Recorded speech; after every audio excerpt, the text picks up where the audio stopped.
because of their memory loss. So showering, getting dressed, guiding them to meal times, but also we're a small community, maximum of 60 neighbors that can live here. 4 neighborhoods is what we call the folks that live here, and they live in neighborhoods.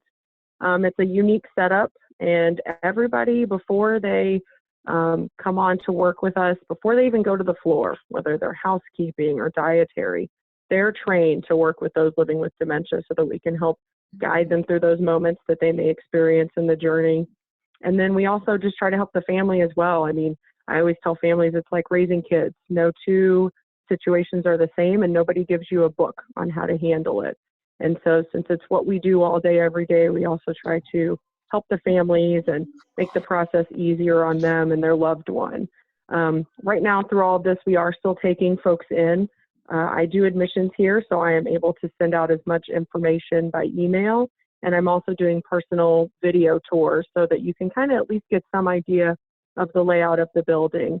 And I can work with folks to make that transition process as easy. We do have furnished rooms for them to use right now during this time. So if you guys know anybody that maybe is struggling caring for their loved one, it's tough as a caregiver, and maybe they need a break and it's time, feel free to have them give me a call. Thank you. Thank you, Kiva. We appreciate the Villages of St. Peter's ongoing support and sponsorship of our Chamber University, so thank you very much. We're going to get right into it here. Justin Schulz, this is his bio. He assumed the role of Director of the Small Business Development Center in 2015 after working in underwriting and origination with the SBA 504 program at the EDC. He specializes in technical assistance, ideation, market validation, business plan development, and financing opportunities. During his career, he's worked on $300 million in loan approvals. Justin is an undergraduate. He has an undergraduate degree in finance and business from the University of Missouri at Columbia, and is a certified economic development finance professional from the National Development Council. He will finish his master's in business administration with an emphasis in accounting later this year. So congratulations to you, Justin. Justin, it sounds like you're finishing up your degree here. October 18th, and who's counting? Yeah, maybe the accountant in you is counting, who knows. Anyway, I'm going to go ahead and turn it over to you. So let me stop my share here. So the screen is all yours. All right. Thank you very much. You bet. One moment. Let's see if I can pop this up. All right. So I think the first thing to really talk about is kind of how do I exist? And I know on that very first page that you had, my joke is always that I'm the NASCAR driver of the small business development world because I have so many logos. And so I work at the EDC, and we have a strategic partnership with the Missouri Small Business and Technology Development Centers. And so they are a program through the University of Missouri, which is why I'm also part of the University of Missouri Extension. And we really are troubleshooters for small businesses across the state of Missouri. As part of that, we're ultimately funded through the Small Business Administration, which I feel as though over the past month, almost everyone has gotten a crash course in what the SBA does in one way or another, because they're the ones who are administering the PPP. And so that is kind of where my background is. As part of this, since I do a lot of SBA lending, I have had over the past 4 years the ability to do some business acquisitions, and we have recognized at the Small Business Development Centers that this is a really good retention tool so that companies aren't lost in the fold when people retire and et cetera. And so I am going to get into that. Oh, my button.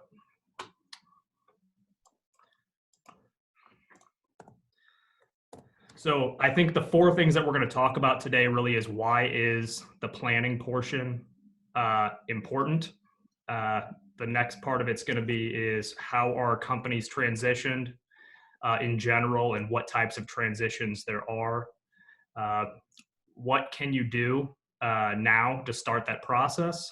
And also, what do buyers typically look for when looking at your company? And I just want to double check, are you guys seeing the screen that says according to Pew Research Center? No, it We're looks like seeing we're the seeing. business Yep. succession planning. How about now? Logo. There we go. Okay. Yep. I see it. All right. So really, when we first started looking at this, really what happened is we recognized that there was going to be a supply and demand issue moving forward for people wanting to sell their companies. There are a lot of people who are the baby boomer generation was a very large demographic, and as they were transitioning out, there were going to be a lot of companies available for sale, and there just wasn't that many people in Gen X to be able to take over these positions. Yeah. And so what we had decided was to do this, and some of the other issues which can possibly be changing at this moment. We might not know because obviously there's been a huge upheaval in unemployment. But as of like a month or two ago, St. Charles County was sitting at such low unemployment that there really weren't a lot of people just generally looking to buy companies either. How this changes in the future, we are not certain yet. I'm sure we'll all be discussing that in the coming months. But small family businesses account for a huge portion of the gross domestic product of the United States. And it's not just small businesses. 35% of Fortune 500 companies are private companies. And a good example of that is Ashley Furniture is a family business, and they're the largest furniture manufacturer on the planet. And so a lot of the issues that people deal with on the small business level also are translated into larger businesses. As I had said earlier, there's really no emerging group that is identifiable that's going to be able to take over a lot of these companies where we've had in previous generations. The amount of workforce that had been increasing in total had not been as large, and we were having negative employment issues as of a month ago. And so how this, like I said, how this affects moving forward, we're not really sure. But by the time we were creating all this, there was definitely a demand issue. Another aspect of this, and I don't know how many people run, how they run your organizations, but a lot of organizations eliminated middle management. I even know at the EDC, we pride ourselves on having a very flat organizational structure. And that can have a downside whenever it comes time to take over responsibilities, which are typically in a hierarchical level. And so part of this process is making sure that you have people who are kind of in those middle management positions or are learning some of those duties, so that when it comes to time to teach them how to take over your role or sell them a company, they have an idea of what they should or should not be doing. And this is the same thing as I was talking about before. This is a lot of middle managers don't exist anymore. And so it's hard to create succession plans because they're just so inexperienced by the time they're ready to be taken over. All right, so the next part of this is really how do these companies typically either move on, or how do business owners move on? How are they typically bought, sold, et cetera? And so I think the easiest one to start with is actually the last one, which is some businesses just close. And that's the one that we would not like to happen. And so a lot of times this can be for a variety of factors, even if it's just that they're retired and they don't want to, a business owner doesn't want to deal with it anymore. Sometimes they fail. Sometimes they can't find a buyer for whatever reason. The next one is you can recoup some of the costs of what your business or what you've incurred in your business by liquidating assets.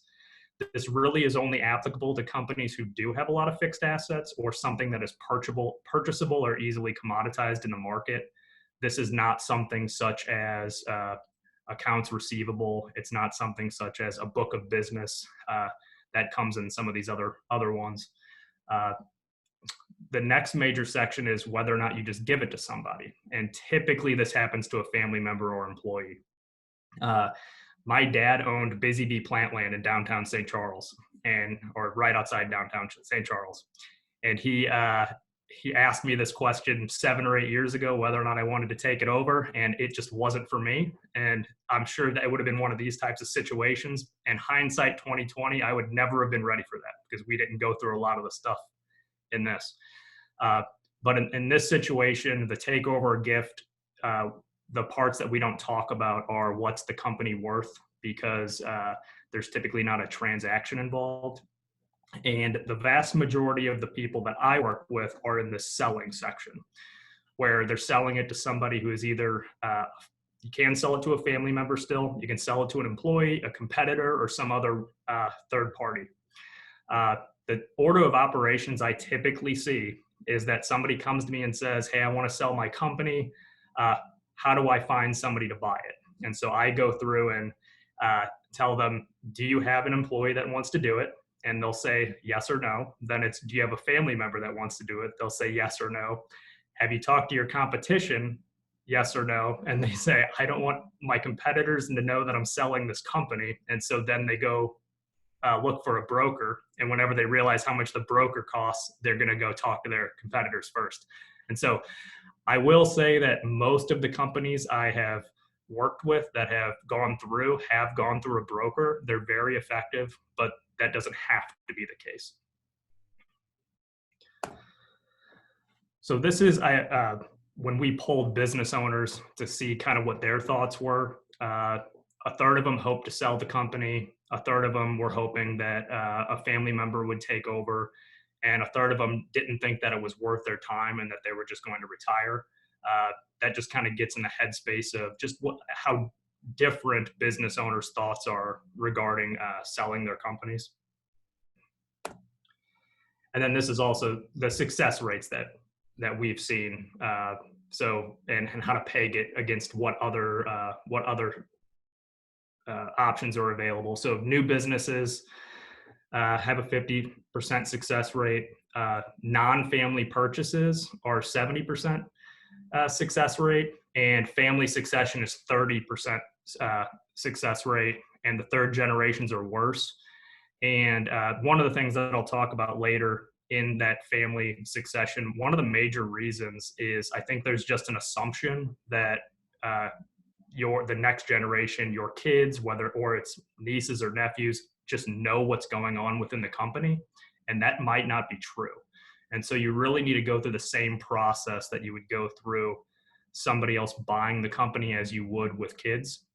Because once again, through my example, I knew everything internally within the operations of my dad's business, but I had never done a sales call before. I had never done payroll and all those things that it appears that people know what they're doing. But if you're not really showing them all those other things, that needs to be written down and communicated. So most of the time, whenever I have somebody contact me and say, hey, I'm looking at a company and I really want to buy it, my first question is why is it being sold? And depending on that answer, I am more skeptical with the information that I'm given. And so if somebody's planning on retiring, or if somebody is having health issues or divorce, that's a pretty typical and reasonable reason for why people are selling, and there's normally not a lot of goofiness going on within that transaction. It gets a little more dicey once you start saying that there's a partnership dispute. And so are you buying out both the partners? Does that partnership or family dispute continue afterwards? Those are some questions that you worry about on that side of it. And then market dynamics is also depending on what that dynamic is. It could mean that the company just simply can't sustain itself based upon what it had done historically. And that's something that we look at. Wanting a change is too subjective for somebody like me. So that always makes me worry. If somebody says, I just want to change, my next thought process is let's look at the market dynamic and see what's going on there.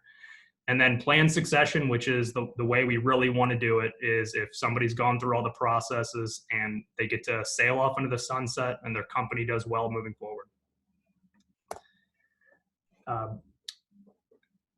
This is not something that happens quickly. whenever I'm working with somebody who has not planned this out, it's much more of a crisis mode transaction where somebody has come to them and said, hey, I think I'm willing to buy this or look at it, and the seller's just not ready. And we'll go over some of the things that you need to be ready in a little bit. But thinking about this stuff ahead of time is very helpful in making you more attractive to a potential purchaser. It kind of cuts down the time for them to evaluate you as a company. It makes it much more understandable to them. And whenever they're probably also looking at multiple companies at the same time. And if yours is the easier one to understand, they're probably going to go with you. A sale or transition, it says it takes 3 years. I have done a couple that took about 4 months, but the information was very, very good. But I would say yes, from the time somebody starts getting their info together before they're ready to even show somebody how much they're or their company, it probably does take about 3 years. And then family succession does take much longer.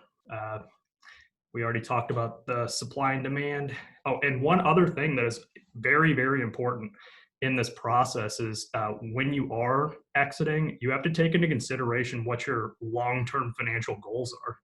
And so I will talk about people you should be in contact with in this process, but even having a financial planner, like let's say this is for retirement, you need to know how much your company is probably going to sell for you to be, most business owners use this as their retirement fund.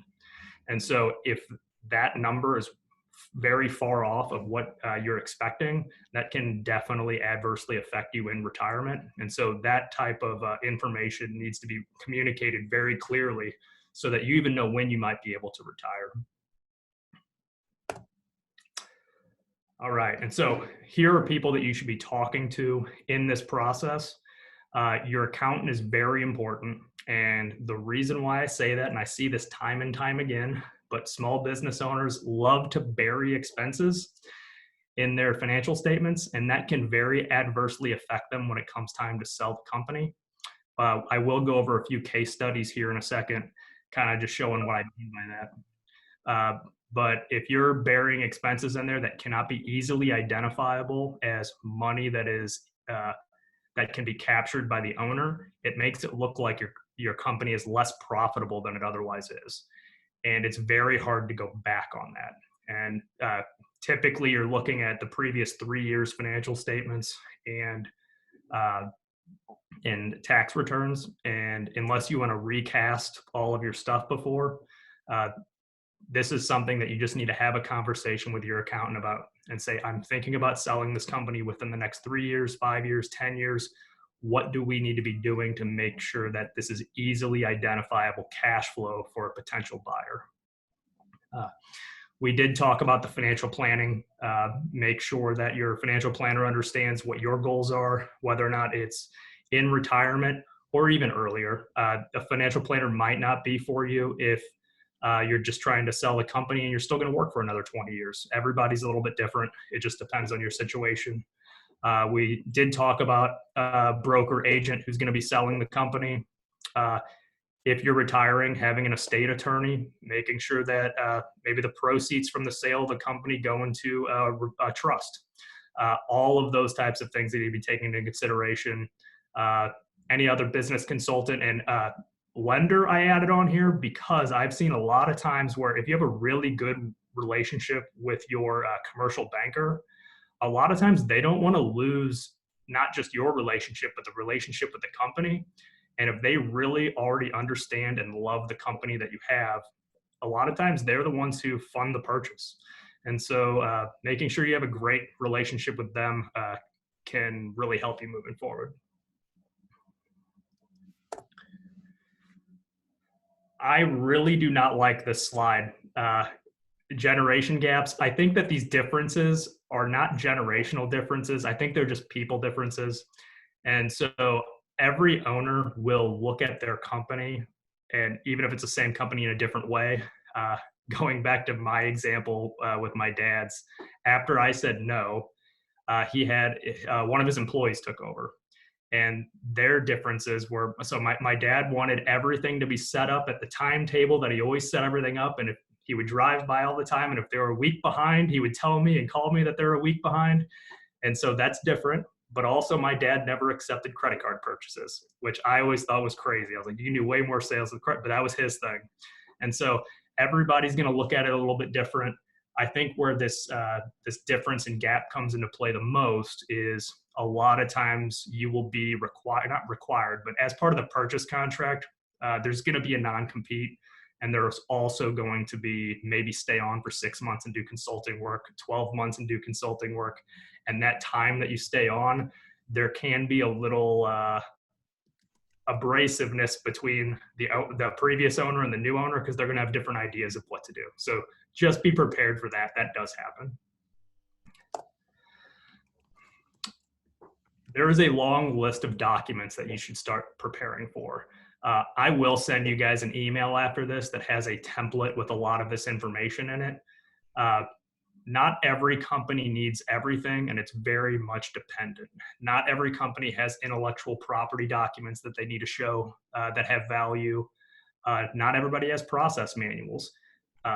If you don't have inventory, you don't have to do an inventory detail. But if you have that stuff, I would very much put those together, because they're going to rely on that information. And I would always have somebody even go into your place and verify that the inventory is there. I've seen crazy things. So I would verify all that stuff. If you have any contracts, the ones that are the most overlooked are leasing contracts. And so if you are leasing a building, how much time's left on that? How long is that lease for? It's probably going to have to be renegotiated if it's a bank, like a 7A loan transaction, because they have to have the ability for that new person to be in that building for the life of what that loan is. And so these are the things that are going to have to be looked at. And then we've already talked about tax returns and financial statements. More things, customer lists. This is very important in insurance agencies, professional services. That's a lot of times what they're buying, really. And your aging AR depends on the type of company you're in. We already talked about leases. All of these things are just documents that they're going to want to know. And so have all that ready. You will never get a sale if there's back taxes. That's just, the bank won't fund it. It's never going to happen. And most loans will probably be discharged from the proceeds of the sale, and and it'll be rolled into the new purchase agreement.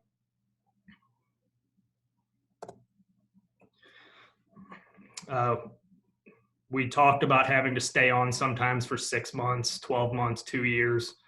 That's something that's very typical. So if you think that you're going to be transitioning out and you say, I'm going to sell this company in 3 years, you're probably actually going to have to be a part of it for another 1 or even 2 years after that. So kind of put that in your timeline.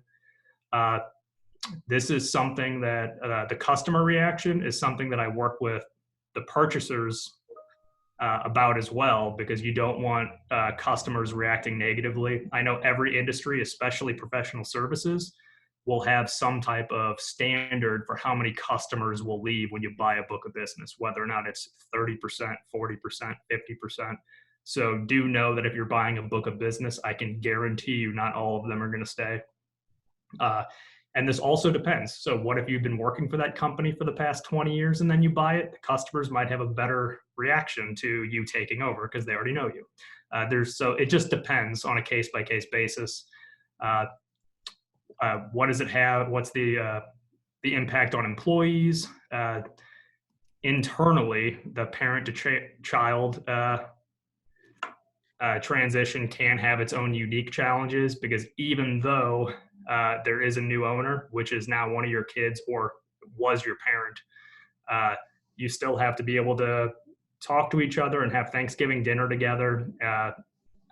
I know, once again, with my dad's company, it was his baby for such a long time that it was hard for him to let that go. I had to have a very serious conversation with him one day because he was driving by checking stuff, and I told him, it is not your company anymore. It is not yours. And I was very serious with him about that. And he was mad at me for a week, but then thanked me and apologized for getting upset. And then I've never seen, when we're talking about whoever is financing it, the vast majority of time it is a bank, but it can be some other investor. And a lot of times it can be a seller note too, which it just means whoever owned the company does a personal loan that then gets paid off over time by the buyer. And so that does give you more risk, but that is an option. All right, so this is more of how do we start valuing these things?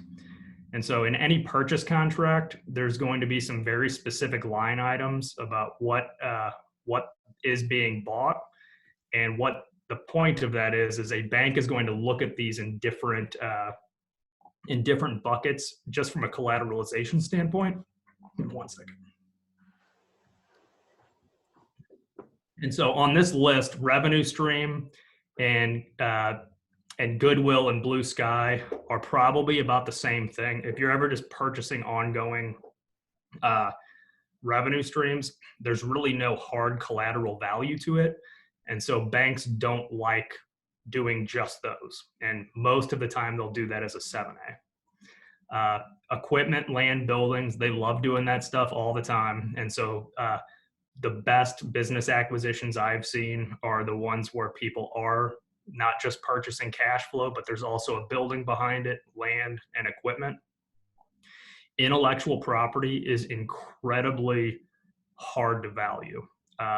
Actually, from an accounting standpoint, it's typically not valued until it's sold because they have a value for what somebody bought it for. And so to be able to value it can be very, very difficult. And I've never seen an intellectual property be sold straight up, especially from like a lending standpoint. It's more of an investment part. So if you think that you have some very specific intellectual property that you want to sell as a part of this, you do have an extra challenge in that. And then also, if the owner is too integral to the business, that can also negatively affect the value. I did have a situation where it was a one-person shop. They were making a ton of money doing resale of clothing online, and they wanted to sell the company. But the problem is that as soon as the one person doing all the work leaves, which is the owner, the value of the business is zero. And so it was almost impossible for them to sell it.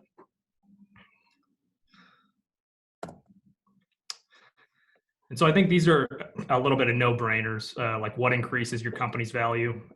If your sales and profits are going up, that's typically because you have a great location and this doesn't just have to mean geographically. This could also mean virtually. You have your website gets a lot of traffic.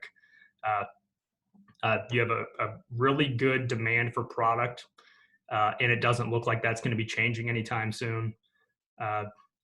That it's easy to communicate because you have defined market segments. Some people don't really have good market segmentation, and so it's hard to communicate what their company's even selling.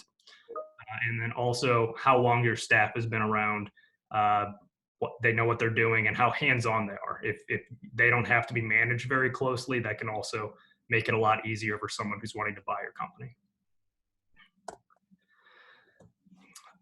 Reliable financial statements, 100%.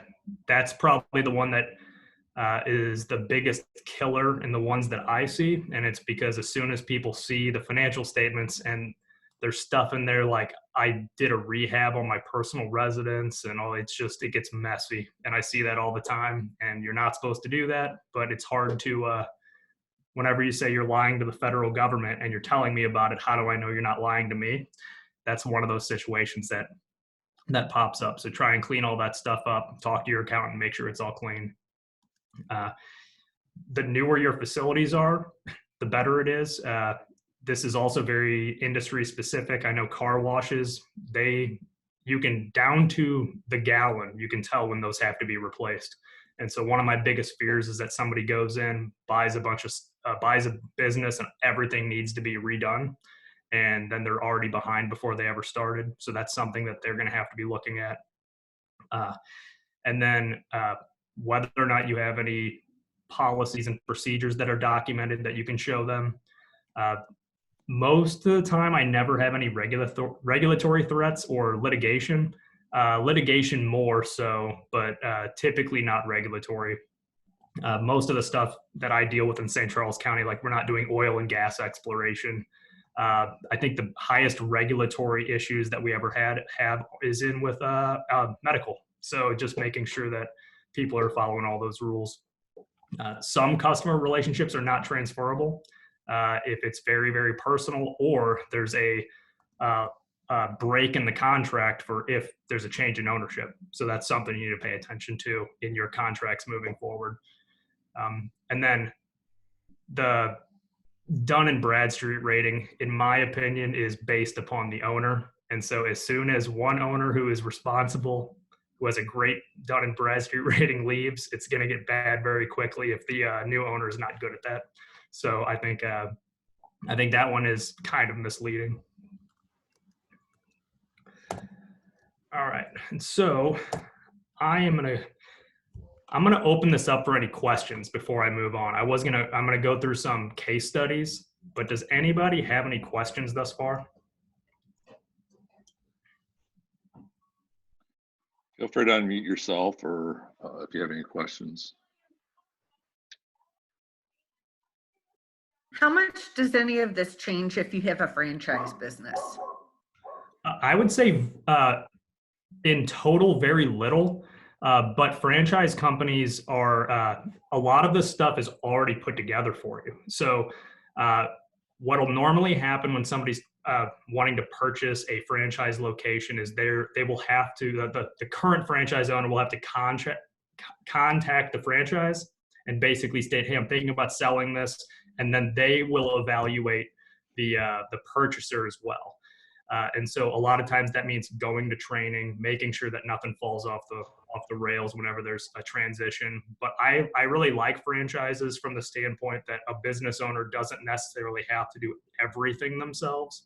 They got to run the operation, but they might not have to do all the marketing materials. They might not have to do the CRM or whatever it is. I think we think of retail and restaurant as being franchised, but there's way more franchises out there than just that.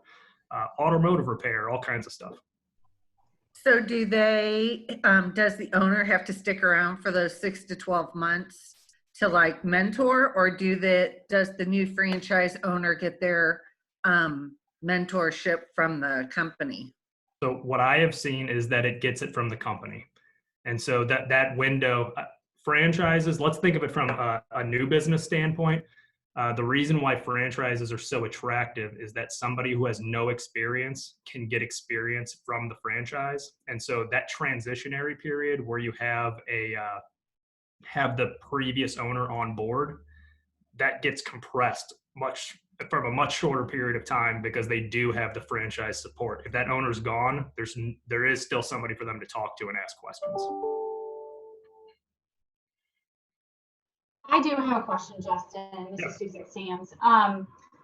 35 years in the business, and it's that transition or sell next 5 to 10 years.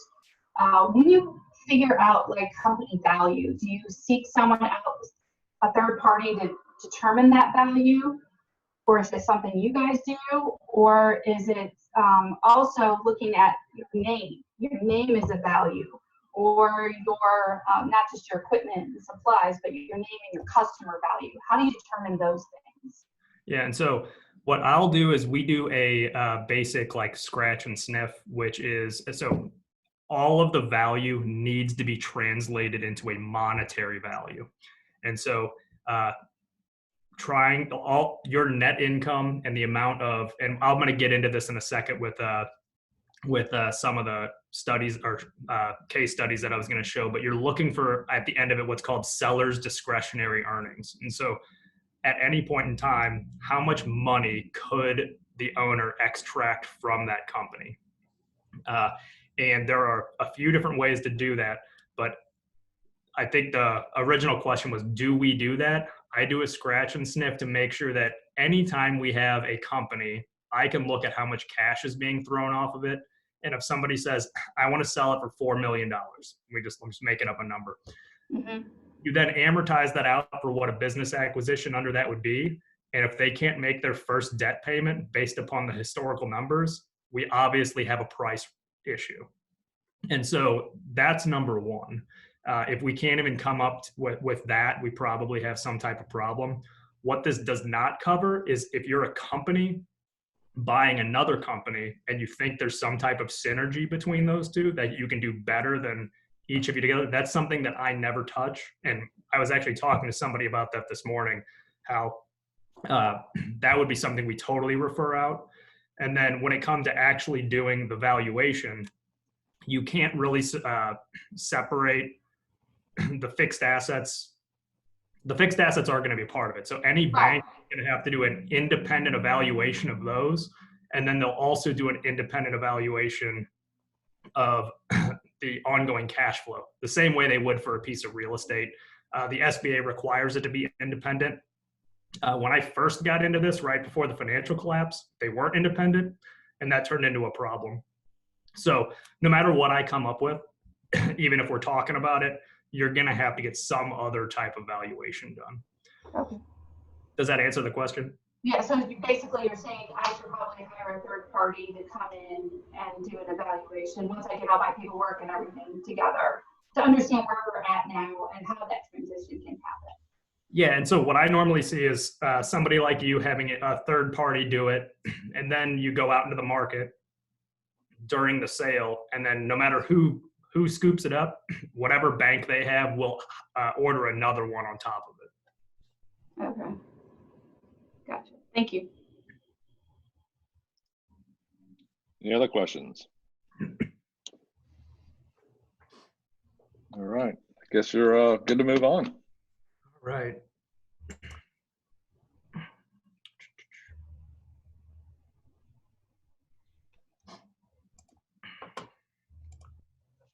Okay. So this is one method that is used. There are four here, and you'll see they do kind of overlap a little bit. But this one is based just on annual sales, and then they also factor in inventory. And I think the thing to think about in all of these is any type of real estate or land is going to go dollar for dollar, no matter what. Obviously, somebody might find some type of extra value in it and maybe pay you more. That's very rare. Don't see that very often. But in this situation, what you're doing is you're just taking your total sales and then you're adding your inventory, and there's going to be what's called an industry specific factor. And that factor is very subjective and it changes over time. There are a few guides out there which kind of help what's been going on historically within an industry. And the one that I use is called the Business Reference Guide. And if anybody wants one of those, just email me. I might send one out for you guys anyways. I'm writing that down so I don't forget. But it gives you, it's built for people who are wanting to purchase or sell companies, and it tells you about what these are going for in the industry. And typically there are multiple methods used, and then they're averaged out just in general. But this is one of the ways. It's just what is your annual sales plus inventory, or times the factor plus inventory plus real estate, etc. In these types of transactions, most of the time, any existing cash or accounts receivable stay with the original owner, and you just buy out everything. Let's see if I'm missing anything in this one. No, I mean, and that's really, this is not that complicated of a process. I think what really, where the fight really happens isn't at the sales number. That's very objective. The inventory's number is very objective, but the industry specific factor is the most subjective thing that you're ever going to see. And so if you just say, all you have to do is say, oh, you know what, I think it's 30%, not 25%. And that's how you bump up the value of your company. I don't like using this method because of how subjective it is, but it is a method that's used. The other one is, this one is for earnings before interest and taxes, and then adding inventory. So this is the exact same one as before, except for they're using a factor that revolves around what the earnings are before interest and taxes. So one is really good for companies with very high sales. This one is good for companies that have a really good earnings before interest and taxes. And this is also why multiple methods are used. This one is much more of an efficiency measure. Tech companies love using the sales one because they have tons of sales and no income. So it just depends on the type of company you are for what you really want to see. And so I guess that even goes back to saying, let me go back to this sheet, but this would be great for like a tech company.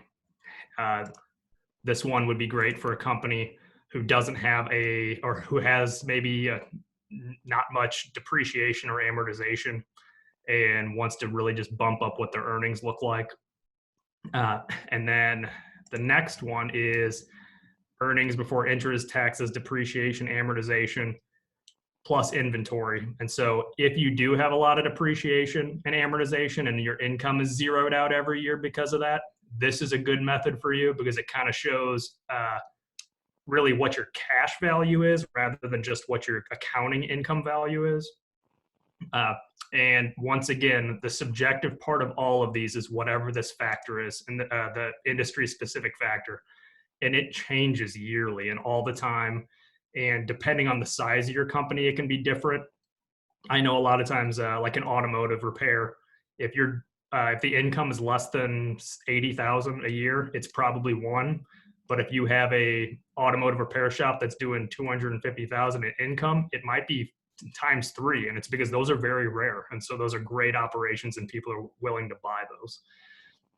But all you're doing is adding this up, and eventually, like when I was talking about the purchase contract, this is really how the purchase contract is written up. You have fixed assets of XYZ as a dollar amount, and then there's going to be a section for blue sky or goodwill, which is really just what this earnings times the industry specific factor is. And then lastly, this is the one that I think most small business owners and people who are buying small businesses have to look at, because this is where all the tests really happen. And so this is that seller's discretionary earnings calculation that I was talking about. What it does is it goes through the financial statements and really just adds up everything that is really something the seller takes of value. And so we have these pre-tax earnings. There are non-operating expenses. When you add back in your depreciation and amortization, that's not a real expense. And so really what it's doing is how much cash value was there in a given year. Even add back in owner's salary. And then there's still the subjective factor, but it gets you at a much closer number or a much more objective number than you otherwise would have had. This spreadsheet does not take into consideration that there still is land, inventory, all that stuff, like I said, is done dollar for dollar. But the seller's discretionary earnings and the multiplier is a very common way in which this is done, and the vast majority of the ones that I see used. And so this also goes back to, I think, the question of how much is a brand worth or anything like that. It's only worth what the company can sustain moving forward. And so if this industry factor of 2.5 holds true, and this company is going to be sold for $542,500, it needs to be able to pay the debt service for something like this, which is no land, no building. Is probably going to be amortized over the next 3 to maybe 7 years. That's a stretch.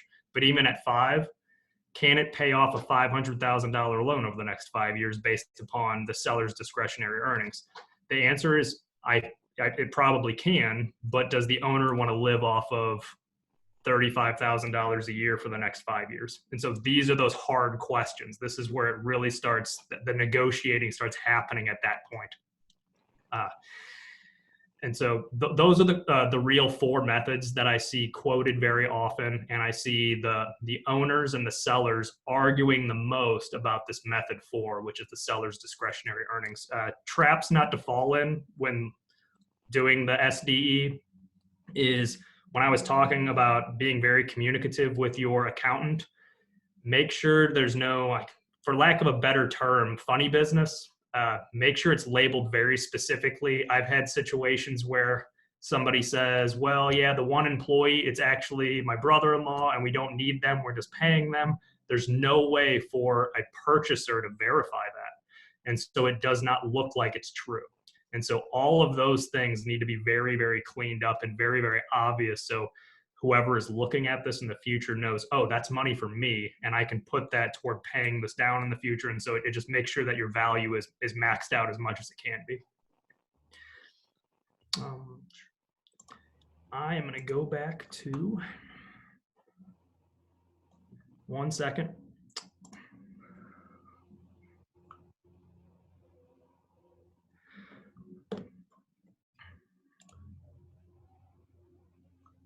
All right. And so this is just a quick profit and loss statement. This isn't anybody's real stuff. This just got made up, but just to kind of point out, like, whenever I'm working with somebody, like, what do I identify in something like this? First off, the sales have obviously been increasing for the previous 3 years, which is a great sign. The questions that we ask are, what's driving it? How do you have salespeople? What type of company is this? It looks like the cost of goods sold have been increasing even higher as a percentage of sales. So is there some type of cost control measure that's getting out of whack? Those are great questions to ask. And also questions to be able to answer when, like, you're analyzing your own stuff. In this, when we were talking about the seller's discretionary earnings, what we can immediately identify that is obvious is the net income of $22,000. There is a officer salary of $68,000 from 2015, and so now we know that right there's $88,000 in seller's discretionary earnings.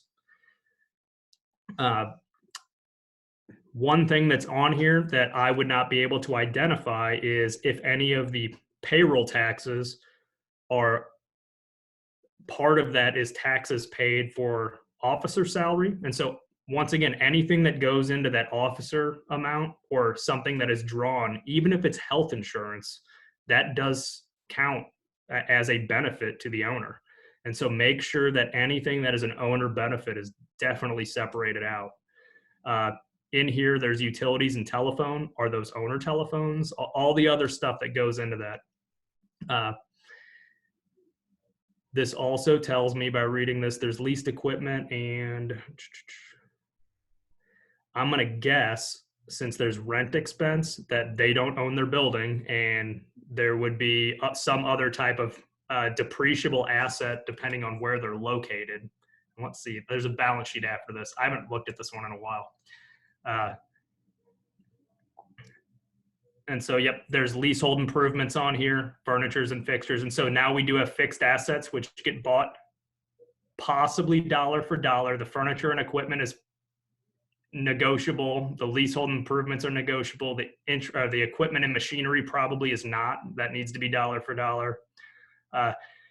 Anyways, these are the things that need to be very, very clear. And if you do not have updated financial statements, we can't even begin the conversation on how to evaluate what is even available and what this is worth.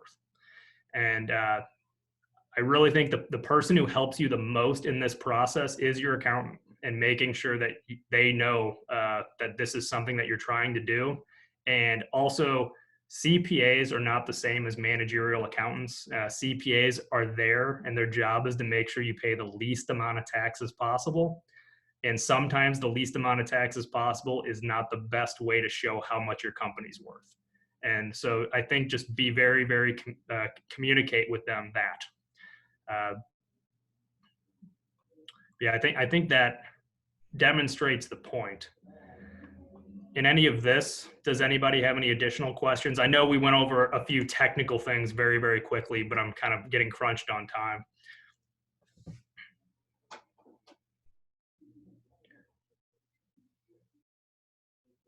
You must be really good, because apparently there's no questions. Or everybody's eyes are rolling to the back of their head, one or the other. Well, it's all out there, so it looks good. It makes sense. Yeah. Good. All right. Do you have anything else you want to add, Justin? Do you still have more? That's it. I mean, no, I think we've gone over a bunch. I think really the most part of it is just look at all of the managerial metrics you've ever created for your company and try and just codify them in a document. Because really all of it is, how do I translate what I'm doing to another human person? Because they're going to need to be able to evaluate that to figure out whether or not they want to buy your company. And a lot of business owners have very, very valuable companies, and since they can't communicate it, that lack of communication translates to a buyer as, this is risky, and people don't want to pay a lot for risk. And so trying to get some of that risk out of the process can really help speed along and get more money out of the company. Right. Okay. Anybody? Last chance for questions. All right. Well, appears we have no questions. So, Justin, thank you very much for your time today. I believe you're doing the next one too in a couple of days. So you want to touch on what you'll be presenting on Thursday? Yeah. So on Thursday, really it's an overview of business model canvas. And so part of the reason why I had chosen this is, if anybody's ever heard the term pivoting, this is where this came from. And so way back when, I think the lean model canvas came out, and the book came out in 2011. And really what it did is it compartmentalized any business model down to a few major categories. And I use it most of the time for new companies who are trying to create an outline before they actually create their business plan. But what it really does is tries to get entrepreneurs to realize anytime they change one part of their business plan, it can, or their business model, it can affect other parts of the business model. So as soon as you say, hey, we are no longer doing inside seating for restaurants and we're doing takeout, what's the new point of sale system? Do we have to train employees? What are the rules and regs around this? And then you can start identifying the actions you have to take in order to start doing everything. And so really it's a system to ideate through just any changes or even new product development, et cetera. All right. And do you want to share your contact information? Yeah. You know what? Sure, you just put that in the email it out comments. to everybody afterwards, because I don't think I've got it all right here. Okay. All right. Perfect. Well, thank you again, Justin. We certainly appreciate it again. May 7th is our next one. He'll be talking about the business model canvas. We've got a couple more scheduled for later in the year, June 25th and July 23rd. So if you're interested in those, we'll be accepting registrations for those real soon. This was originally supposed to be Small Business Week. I know the SBA has actually postponed Small Business Week until later in the time, but we'd already had these scheduled. We decided to go ahead and carry on with the presentations, even though it's been postponed at the national level. So is there any ideas? Have they rescheduled it yet? I haven't heard of any new dates yet. Are they looking at the fall? Okay, all right. So we'll keep you guys posted on that. We'll probably do something ourselves at that time as well. But we wanted to go ahead and do these presentations. So anyway, thank you to the Villages of St. Peter's Memory Care for their support of this program, and to Justin for doing the presentation. And if you have any questions, feel free to reach out to Justin individually. Do you want to talk a little bit about your specific job there at the yeah, sure. The EDC? That might give people a better idea as to the type of services you provide. Yeah, so really my job is to be a troubleshooter for small businesses in the St. Charles County area. So my background's obviously in finance and banking, and so I know a lot about capital budgeting and just financing in general. And so I get a lot of projects which are, hey, I think we have somebody who wants to start something, help. And so I do a lot of that. I have business plans all the time. The last month or so has been a little bit different for me, because instead of trying to plan how to do new stuff, it's how do we save what we have. And so that's been a whole gear shift. But yeah, we do a lot of random programming for businesses. So today I'm doing succession planning. In 4 days, we're doing ideation and how to do business models. I'll be doing cash flow management in the future. That's what I do. And no industry is off the topic except for stuff that's not illegal. Obviously, we can't do anything illegal, but And is there a charge for your services? No, it's at no cost. So all of this is the SBA gives money to the states, and in every state they do it through the flagship institution or public institution of higher learning, and in this case, it's the University of Missouri system. And we don't happen to have a public university in St. Charles County, and so they look for resource centers, and the EDC was identified because we do a lot of this stuff already, and so that's how we have the partnership with them. Perfect. I think that's important. No, I think a lot of times people don't realize that some of these services are available here in St. Charles County and specifically at the EDC. So if you ever have any questions relating to many of those items or many business related items, don't hesitate to reach out to the chamber. We'll connect you with Justin or reach out to Justin himself if you have his contact information. So anyway, well, again, thank you, Justin, for participating, and thank you guys for signing up, and we hope to see you guys again real soon. Thanks for having me. Thank you. All right, thanks a lot. All right, have a good day.